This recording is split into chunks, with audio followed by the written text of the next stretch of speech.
ये बीजेपी अगर भारतीय जनता पार्टी को अब अध्ययन करने का प्रयास करें या भारतीय जनता पार्टी के नेताओं को अध्ययन करें तो अभी आपने देखा होगा जस्ट के पहले परिवर्तन रैली हर नेता अपने अपने स्तर पे कर रहा है।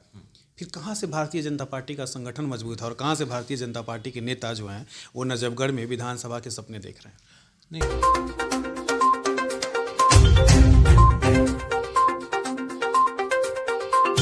दिल्ली ब्रेकिंग आप सभी का स्वागत है। मैं हूं अनुज मिश्रा। हमारी खास पेशकश बातें आपकी और हमारी में बात करेंगे परवीन शर्मा जी से।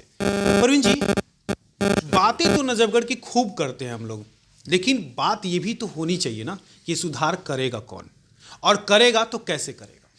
देखिए, सुधार तो बीजेपी करेगी, जैसे सेंटर में करती आई है, अगर स्टेट में आई रही है उसमें कोई संदेह नहीं रहा। जो प्रेम और जो एक तरह से कॉन्फिडेंस हम में आ रहा है वो प्रेम भाव जनता हमें दिखा रही है।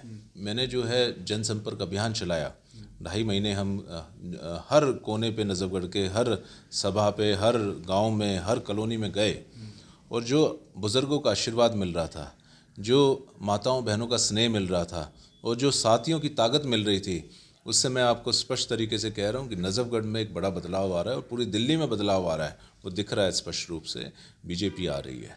क्यों आएगी ये बीजेपी? अगर भारतीय जनता पार्टी को अब अध्ययन करने का प्रयास करें या भारतीय जनता पार्टी के नेताओं को अध्ययन करें तो अभी आपने देखा होगा जस्ट के पहले परिवर्तन रैली हर नेता अपने अपने स्तर पे कर रहा है। फिर कहाँ से भारतीय जनता पार्टी का संगठन मजबूत है और कहाँ से भारतीय जनता पार्टी के नेता जो हैं वो नजफगढ़ में विधानसभा के सपने देख रहे हैं। नहीं, अपने स्तर पे कर रहा है। हर जो है, जब तक हर कार्यकर्ता काम नहीं करेगा तो मजबूत कैसे होंगे। बट संगठनात्मक एकजुट भी तो हो सकते हैं ना, एक जगह भी तो खड़े हो सकते हैं, एक साथ भी तो प्रेजेंट कर सकते हैं। हर मंडल अलग है, हर क्षेत्र अलग है और जहाँ जगह प्रचार होगा तो ही तो ये बड़ा जगह फैलेगा। आप एक जगह सब कुछ कंसंट्रेट कर देंगे तो सिर्फ उसका रेडियस जो है बड़ा छोटा रह जाएगा। आप उस चीज़ को जगह जगह फैलाएंगे, हर क्षेत्र में फैलाएंगे तो ही तो इफेक्ट आएगा। आप जनता को आज नहीं कह सकते कि आपको 10 किलोमीटर दूर जाके कोई सभा अटेंड करनी है। क्यों नहीं वो सभा उसके घर के पास हो, इसमें बुराई क्या है अनुज जी। और लेकिन मैं बस इस बात को समझने का प्रयास कर रहा हूँ, ये जनता इस बात को समझने का प्रयास कर रही है कि कोई भी नेता अगर सभा करता है तो इसका मतलब कि वो अपनी दावेदारी ठोक रहा है। क्या ऐसे में इस बात को औचित्य कहना जरूरी है कि कोई दूसरा दावेदार आ जाएगा तो वही नेता उसके समर्थन में खड़ा हो जाएगा? अब हमारे यहाँ 2 सभाएं हुई, हम सारी सभाओं में थे। तो ये सभा जो है परिवर्तन की, ये डिमांड जो है जनता की आ रही है और जनता चाह रही है और भर भर के लोग आ रहे हैं। आपने हमारी सभा में भी देखा था, हज़ारों लोग आए, हज़ारों लोग जो है खुद आए, एक इंफॉर्मेशन पे आए, तो क्योंकि वो देखना चाहते हैं डेवलपमेंट का काम। और जो दावेदारी अगर ठोक रहे हैं तो अच्छी बात है ना। बीजेपी के पास लीडरशिप है, लीडरशिप की कमी नहीं है और नए लीडर्स की भी कमी नहीं है, इसलिए दावेदारी की कोई बुरी बात नहीं है। और एक पार्टी में अगर बहुत सारे लोग दावेदारी ठोक रहे हैं तो ये अच्छे संकेत हैं कि वो पार्टी आने वाली है और जीत उसकी निश्चित है। मैं जब भी आपसे बात करता हूँ ना, बड़ा सकारात्मक तरीके से बात करते हैं आप। ये सकारात्मक अंदाज में मैं समझने का प्रयास करूँगा कि अगर विधानसभा में प्रत्याशी परवीन शर्मा के बदले कोई और होता है तो क्या परवीन शर्मा जी उसी दमखम के साथ चुनाव प्रचार में दिखेंगे क्या? बिल्कुल करूँगा, बिल्कुल करूँगा। और मैं सहयोग सेल में जो है प्रदेश में भी हूँ, मैं पूरी दिल्ली के लिए काम करूँगा और ज़रूर करूँगा।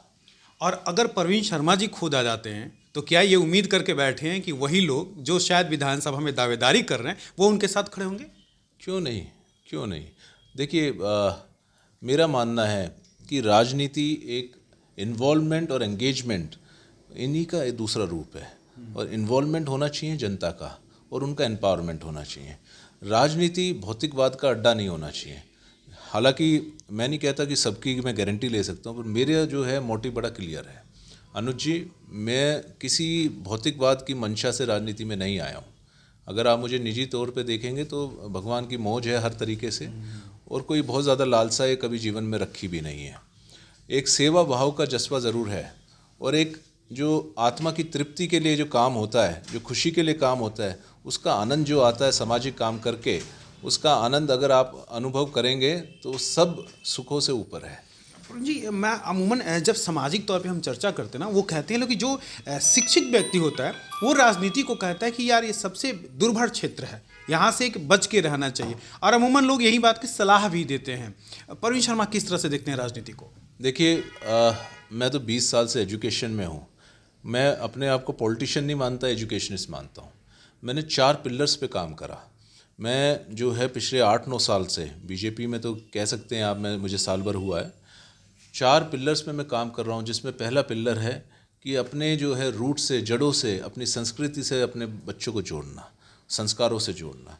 जो हमारा जो एक समाज की आप कल्पना 700-800 साल पहले की जो थी, जो हमारे जो एक फैमिली स्ट्रक्चर होता था, सोशल स्ट्रक्चर होता था, उसके जो एथिकल मॉरल वैल्यूज़ थे, हमने बच्चों को उनसे जोड़ने की कोशिश करी। हमने दूसरा एक सेंस ऑफ बिलोंगिंगनेस डेवलप करने की कोशिश करी कि हम चाहते हैं कि बच्चों को रोड भी अपना लगे, डीटीसी की बस भी अपनी लगे और कोई सरकारी बिल्डिंग भी अपनी लगे।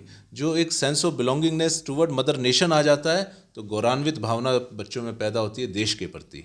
अलगाववाद और ये जो आगजनी जगह जगह होती है, इस पर एक फुल स्टॉप लगता है। मैं एक चीज़ सर बीच में रुकना चाहता हूँ एक बार।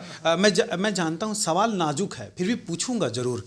आप शिक्षाविद हैं और भाजपा जो है वो हिंदुत्व की चर्चा करती है, कट्टर हिंदुत्व की चर्चा करती है, समर्थक हैं आप इसके? देखिए, आप फिर गलत समझते हैं। आप मैं इसको सही समझने का प्रयास जरूर कर रहा हूँ सर। भारतीय जनता पार्टी के आरएसएस विंग की आप सीधी बात कर रहे हैं शायद। नहीं, मैं हिंदुत्व की शब्द की चर्चा करना चाहता हूँ। ये सनातन को आप पहले समझें।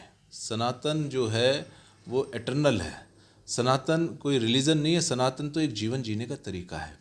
और हम भारतीय, पूरा जो है भारतीय क्या, पूरा संसार एटर्नल जो आपका जो है, जिसकी कोई जब शुरुआत ही ना हुई उस टाइम से हज़ारों हज़ारों साल पहले से जो है सनातन चलता आ रहा है, और वो वे ऑफ लाइफ है। हम जो ये जात पात जो चीज़ें आई, चाहे मैं कहता हूँ मुसलमान भी आप कहते हैं, जिनको आप जिनके बड़ा एक विभाजन सा रहता है हिंदू मुस्लिम्स में, कहीं ना कहीं मेरा मानना है ये भी सनातनी ही थे कभी ना कभी। इनके पूर्वज भी सनातनी ही थे। और हमारे यहाँ जात पात थी नहीं, हमारे यहाँ तो वर्ण होते थे, और वर्ण भी गुणों के आधारित थे, रजस, तमस और सत्व। इन 3 गुणों में किस आदमी में कितने गुण जो हैं, क्या रेशो में है, उसके हिसाब से हमारा वर्ण होता था। और उस वर्ण के आधारित अगर मैं शूद्र वर्ण का अगर हूँ, क्योंकि मेरे गुण आलकसी होगा, या मैं काम बुद्धि इतनी नहीं रखता, मैं इतना जो है पुरुषार्थ नहीं रखता कि मैं तोप के सामने खड़ा हो जाऊँ, तो मुझे काम अगर कुक का दे दिया, तो ये नहीं है कि मेरा बच्चा भी वैसा हो। मेरा बच्चा जो है बड़ा सत्व गुण वाला हो सकता है, उसमें जो दिमाग बुद्धि बहुत हो सकती है, तो उसको क्या पता गुरु का काम मिल जाए। तो ऐसी हमारी सामाजिक जो है एक ढांचा होता था, और यही सच्चा सनातन था। तो ये पूरे जो आप पूरा विश्व को देखेंगे, कहीं ना कहीं सनातनी, इनको भी जब भी हम कहते हैं विश्व हमारा पूरा परिवार है,